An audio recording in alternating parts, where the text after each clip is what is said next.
Good afternoon, everyone. Welcome to the Johns Hopkins School of Education Mind, Brain, and Teaching virtual webinar. My name is Sion John. I'm the Assistant Director of Admissions here at the Johns Hopkins School of Education. Also here with me, I have my colleague from the Office of Admissions, and he will introduce himself. Thank you so much, Sion. Hello, everyone. Good afternoon, good day, good morning, wherever you're logging in from today. My name is James McCarty. I am the Associate Director of Admissions here at the School of Education at Johns Hopkins University. I am thrilled to be here with all of you today to take this first step in the next journey of your educational career. I'm here today just to be here as a support system and as an advocate for all of you, and to stress the fact that you are never going through this process alone. From admissions through the program all the way even past graduation, there are a plethora of resources, faculty and staff members that are here to help you every step of the way.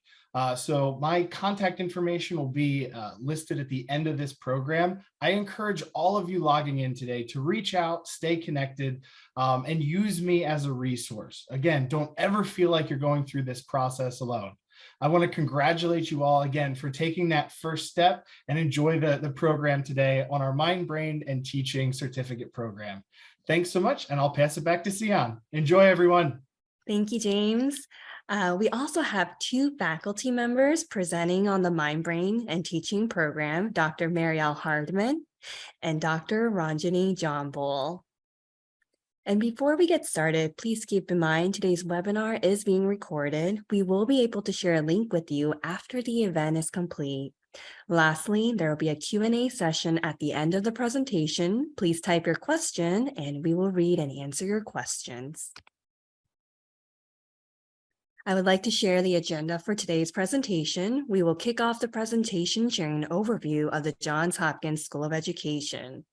I'll introduce the two faculty members, and then Dr. Hardman and Dr. Jambul will go over the details of the program. Lastly, I will wrap it up with admissions requirements and leave the floor open for questions at the end.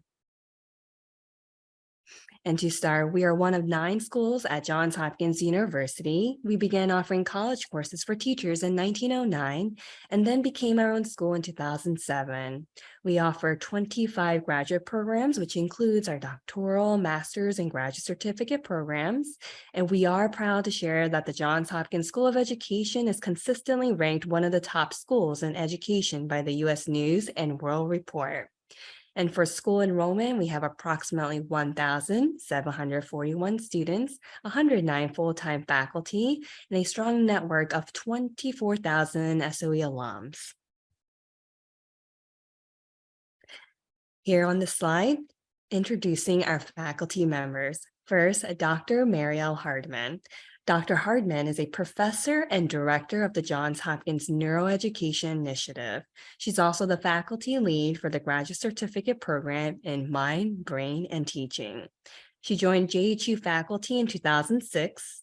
Her research and publications focus on enhancing educational practices through techniques that foster innovation and creative problem solving.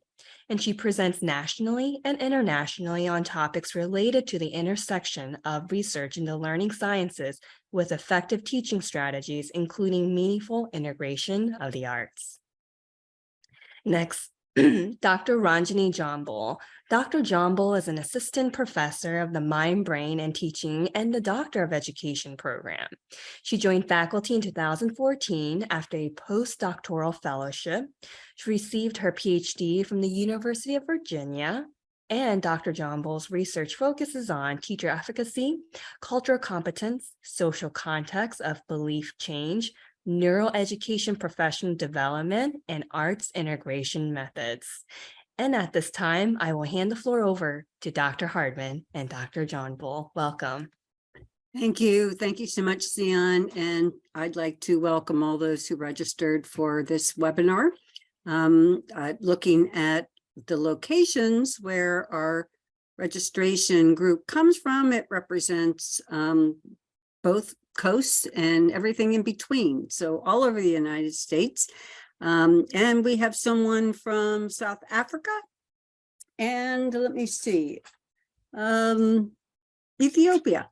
So we are truly a worldwide program, and so we're glad to have everyone here with us, and those who were not able to make the actual webinar will be able to listen to this webinar when Sion sends it out. So looking at now the next slide, why pursue MBT education? And Sion, we can just go ahead and move through all of the, yeah, good.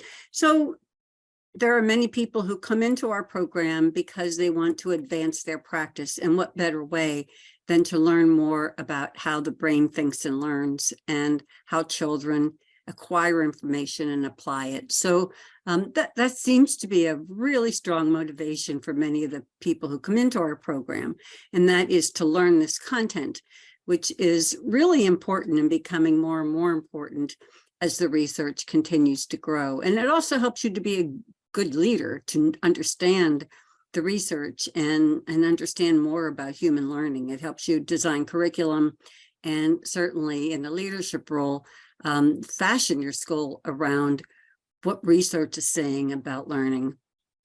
Many of our students too are interested in policy, so having this background helps you to understand again better how learning happens, and hopefully that moves into the policy level. There are many instances where that's happened already. Consulting in education is something that many of our students also want to do. And then some people have all the degrees they want, but they're lifelong learners, so they want to continue to pursue this field of neuroeducation, which has been growing over the years and certainly has taken off tremendously over the last, I'd say, about 15 years. So now, who are the people the mind, brain, teaching are ideal for? Mind, brain teaching programs. So we'll look at the next slide. Certainly educators, whether you are in pre-K or higher education, and school leaders and counselors.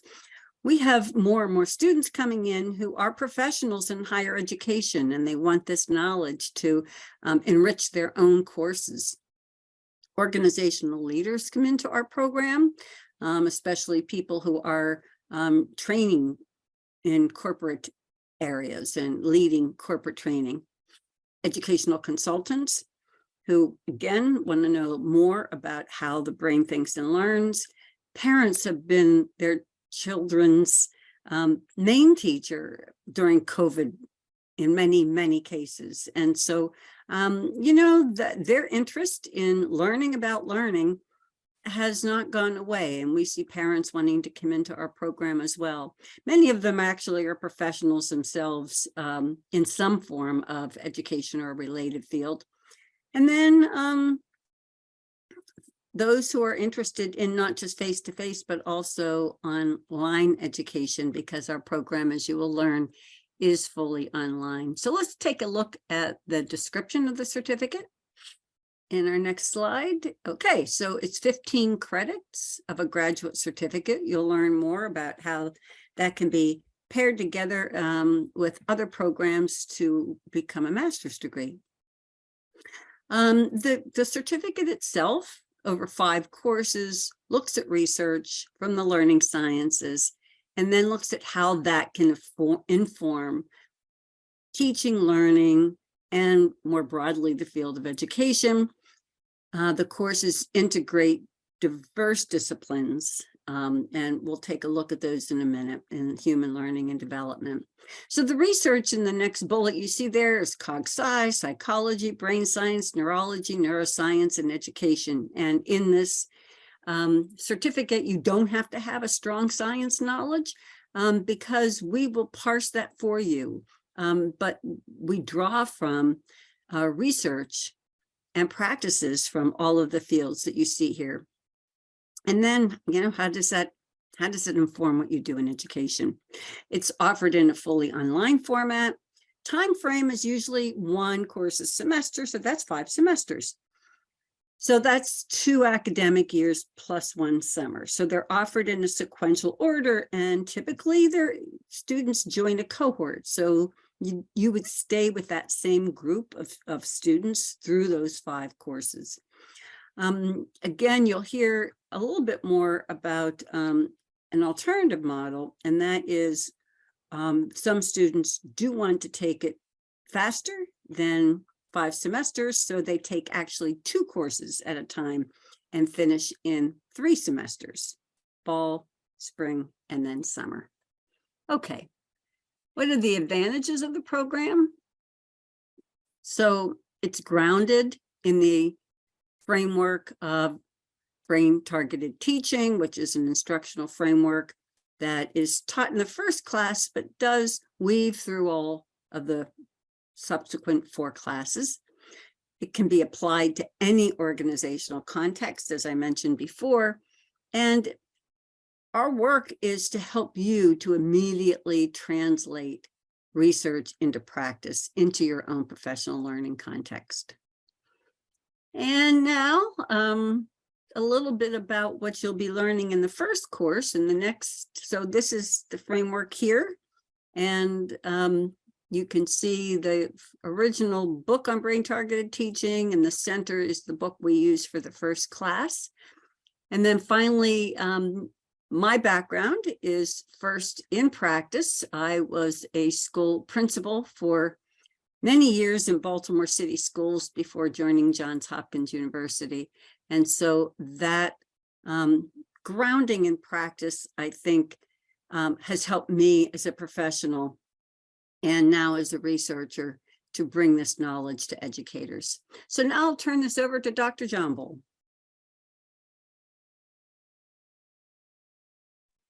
Thank you, Dr. Hardiman. We're going to talk through the curriculum structure for the Mind, Brain, and Teaching Certificate. And I just want to say thank you again for joining this session. It's wonderful to get to connect with you. So we have a sequence of 5 courses in the Mind, Brain, and Teaching Graduate Certificate. It begins with the Explorations in Mind, Brain, and Teaching, which provides an overview of the learning sciences, where you learn some information about brain structure and function, some misconceptions about learning in the brain, and we provide you with instructional strategies that are informed by the learning sciences literature through our very own Dr. Hardiman's brain-targeted teaching model. The second course in the spring is Fundamentals of Cognitive Development. And in this course, there's a focus on typical developmental trajectories and the psychological theories of human development that cover the lifespan. In the third course in the summer, it's Neurobiology of Learning Differences. And the focus on this course is in the spectrum of neurodiversity and the teaching and learning implications of development and different aspects of neurodiversity through several different frameworks. In the fourth course, Cognitive Processes of Literacy and Numeracy, we focus on the learning sciences associated literature of those 2 major areas of learning.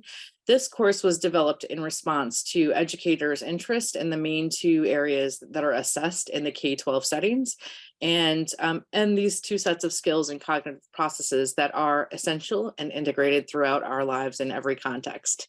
And then finally, in our special topics and brain sciences course, we focus on emotions, memory, and attention, and we survey a number of different fields that are explored in the earlier courses. And in this final course, we want you to see some of the other areas of the learning sciences that are also applicable to teaching and learning professions and the K-16 context. So in this Plan A, you would take 1 course per semester at a time over the course of 2 academic years with that 1 summer in between.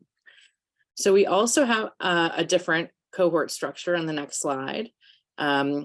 This is our traditional, yeah, there we go. In our new spring cohort structure, it's similar to Plan A in a 5-course sequence, but it starts in the spring semester and then it progresses through the summer of 2024. It's the same order. And then we also have an accelerated option in the next slide. This is our option B. So we created this option in response to the desire of students in our previous cohorts to take an accelerated path for our certificate. So we now provide a Plan B because this allows for our students to take 2 courses in the fall, 2 courses in the spring, and then 1 course in the summer to close out the certificate. And it allows for our students to apply for financial aid and federal student loans, which I believe my colleague Sion will share more about a little bit later. All right, so This is also an interesting option for you if you're interested in combining for a master's degree. All right. In our online curriculum delivery, we provide a number of different things. We're going to using the Canvas platform now. We do no longer use our previous platforms. The program is all asynchronous, and we do this because we accept and serve students from around the globe. And this allows us to allow for greater equity and access to our program, which is a major priority for our School of Education and the Mind, Brain, and Teaching faculty. We deliver content in video lectures, interactives, discussions, projects. We also have some synchronous sessions like this on Zoom Live, where you can interact with your faculty member and your peers. Those generally are optional, and they are recorded so that you can view them later on the Canvas platform. And then we also use multiple tech tools to facilitate learning activities. We use Flipgrid, VoiceThread, Padlet, and a number of other learning technology tools. All right, on the next slide, we'll talk about the outcomes of the MBT graduate certificate or degree. So what we say is that you graduate and then you are research translators in professional practice. And what this means is that you gain essential skills for digesting research literature, and you also have a lot of choice in deeply rooting yourself in bodies of literature that are relevant to your practice, not just assigned readings, but we ask you to go out and find topics of interest. You also produce projects that are immediately informed by your research into your practice. And we ask you to engage in learning experiences that mirror what we ask educators and professionals to do. So we use principles and practices in our teaching so that you're immersed in neuroeducation experiences. We also say that you're neuroeducators as you leave us, because you gained essential knowledge concerning this nexus between the mind, brain, and teaching research, especially with culturally relevant approaches to integrating this knowledge into practice. You also leave with tools and projects ready for implementation, and you tend to serve as point people for knowledge from the learning sciences. Our graduates are regularly looked to as experts once they leave, even while they're in the program. And then you are also, another outcome is that you leave us very fluent as an online 21st century learner, able to navigate and learn through multiple online modalities that we provide for you in our program. All right, on the next slide, we'll share a few of our quotes from our graduates, and I'll let you read those here. I'll just read one out loud to you. For those of you that are listening to this recording, this program has truly been the perfect marriage of my love for science and my love of teaching. I have learned to be more scientifically literate through this program by being given the tools to analyze and understand human learning and development. You can see those other quotes of people as well. All right, on the next slide, I want to encourage you to think about this option, which is very unique. So one of the unique options at the School of Ed at Johns Hopkins University is that a Master of Science in Education program can allow you to choose 2 different certificates to design a more tailored master's degree to your professional goals. And I want to say that this option is not common at most schools of education. Instead, at other schools of education, you have to take only one learning specialization, a master's degree in only gifted or only in administration and supervision. But here you can specialize in 2 different concentration areas.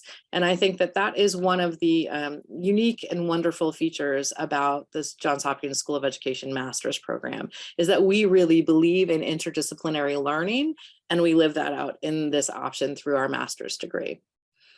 All right, I think I will hand it back over to Sion. Thanks. All right, thank you, Dr. Hardman and Dr. John Bull. So now we're going to continue by going over the application requirements. Applicants must submit a completed application, which can be found on our school's website. And keep in mind, there is an $80 application fee when you submit your application. We'll need all official transcripts, including institutions you may have taken courses but did not receive a degree. You'll need a personal statement, And then in addition to the personal statement, you'll need a scholarly writing sample.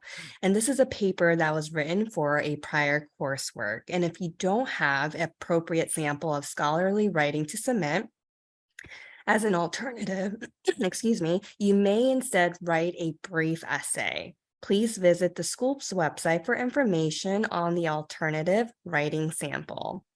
You'll need an updated resume that highlights any academic, professional, research, or leadership experience.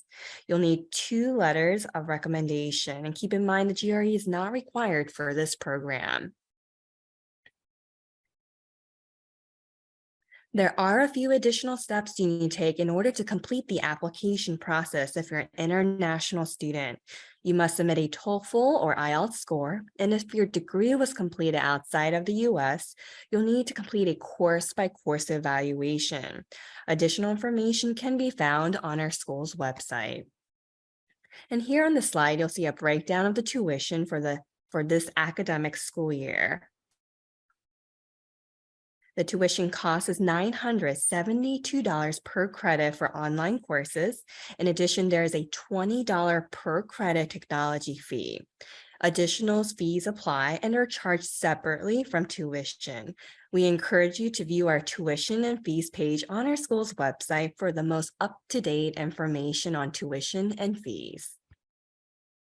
And if you're interested in applying for financial aid for the Mind, Brain, and Teaching program, we strongly encourage you to apply for financial aid when you start your application. The School of Education offers a limited number of partial need-based institutional scholarships each year. SOE's endowed scholarship awards range on average from $800 to $3,000 per semester and are applied to tuition expenses beginning in the fall semester. To see if you qualify for the endowed scholarship, please visit the Grants and Scholarship page on our school's website. And also please visit our school's website for additional information on financial aid. All right, so thank you for attending the Mind, Brain, and Teaching virtual webinar. At this time, we would like to open up the floor for questions. And Dr. Hardman and Dr. John Bull, while we wait for some questions, we do get some frequently asked questions in the Office of Admissions. The first one is, what can I expect from online classes? Do the online classes include only reading and writing assignments, or is there also interaction with the instructor? Yeah, thank you for that, Sion. We do have multiple different modalities in which we interact with our students. We do hold synchronous sessions, and those are optional, even though it is an asynchronous program. So that is typically held 2 to 3 times per semester, where you meet on Zoom and you get to interact with your professor and your peers. It is not just reading and articles and writing. There are a number of different modalities for learning that we use in the online form. So we use Flipgrid. We also use Padlet, which is a content creation platform. We also you learn through videos that we have created, video lectures.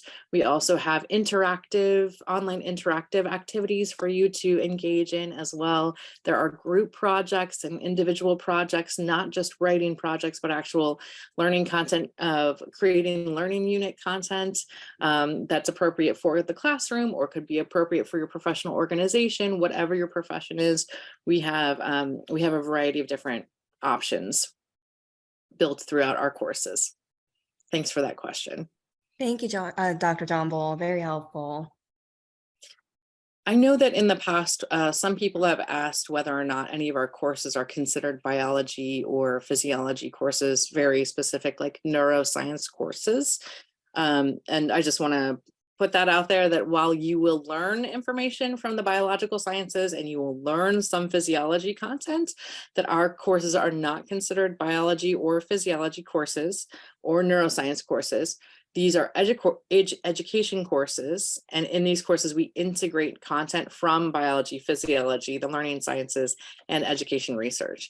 And our main focus is to take that knowledge and distill it down and to apply that knowledge into your professional practice.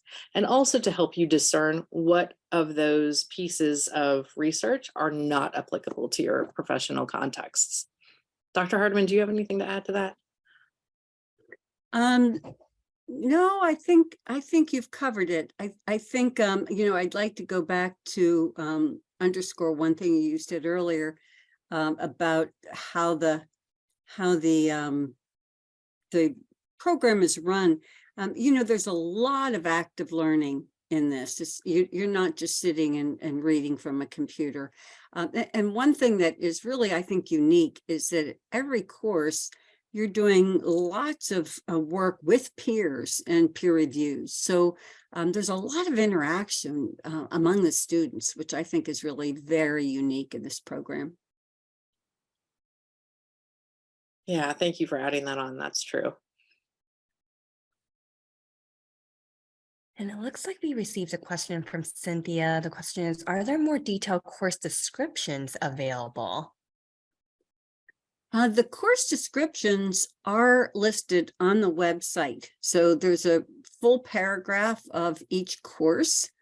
So you should be able to get from the course site what the actual courses cover. And, feel free to contact Dr. Jomble or myself if there is information you'd like to know more specifically about any one of the courses. Thank you, Dr. Hardeman. The next question we get often is, do I need to have a background in education in order to apply for the graduate certificate in Mind, Brain, and Teaching program? I think that, as we said earlier in the webinar, we get more and more people now coming into our certificate who do not have an education background.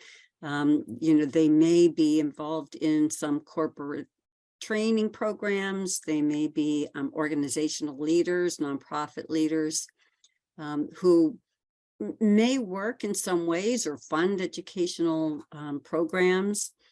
There are people who work in the online space, like instructional designers, who want to learn more about, the content that we teach. So, more and more people are from fields outside of education.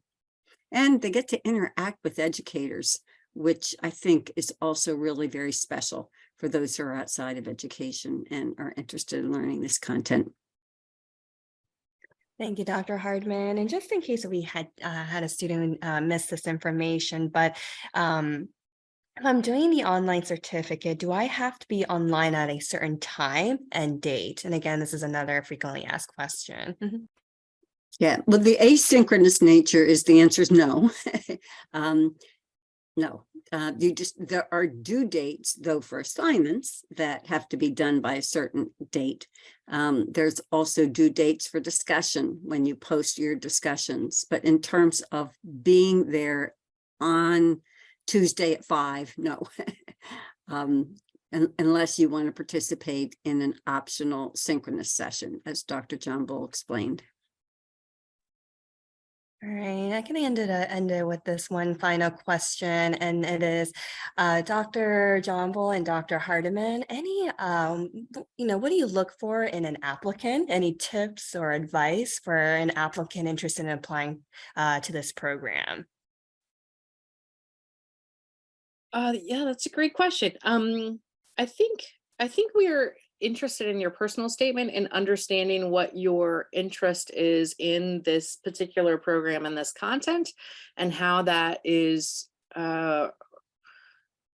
really important to you for your professional practice and what you're looking to do in terms of your growth as a professional, or your growth as an individual in learning this content and what you hope to gain from this.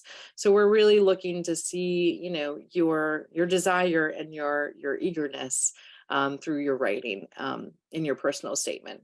And then in your writing sample, we're looking to see that you have a logical order, it's cogent, that it's decent writing skills represented in your writing piece.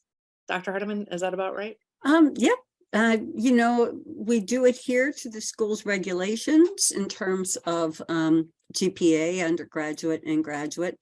For those who do not meet our standard, if you have a lot of professional background and experiences, especially if your undergraduate GPA might be a little weak, we will take into consideration your years of experience and maybe override that if we have, you know, enough information from you. But, you know, beyond that, I think that's exactly right what Dr. John Bull said. You know, your enthusiasm for the content and your writing ability is what we really look at, you know, again, after we adhere to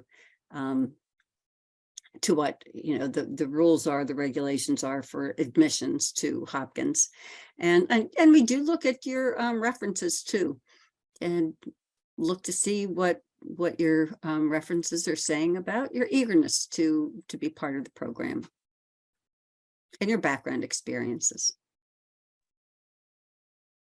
All right, it looks like there are no more questions, and I'm going to advance to the next slide. Here on this slide, we have some important contact information. Any admissions related questions, please reach out to my colleague James McCarty. And then any program related questions, please reach out to Ms. Camila Mika Sims, and our email address is on this slide. Thank you again for your interest in the Johns Hopkins School of Education. We look forward to hearing from you. Thank you, everyone. And thank you again to Dr. John Bull and Dr. Hardman for the wonderful presentation. Bye-bye. Thank you. Thanks so much. Bye-bye.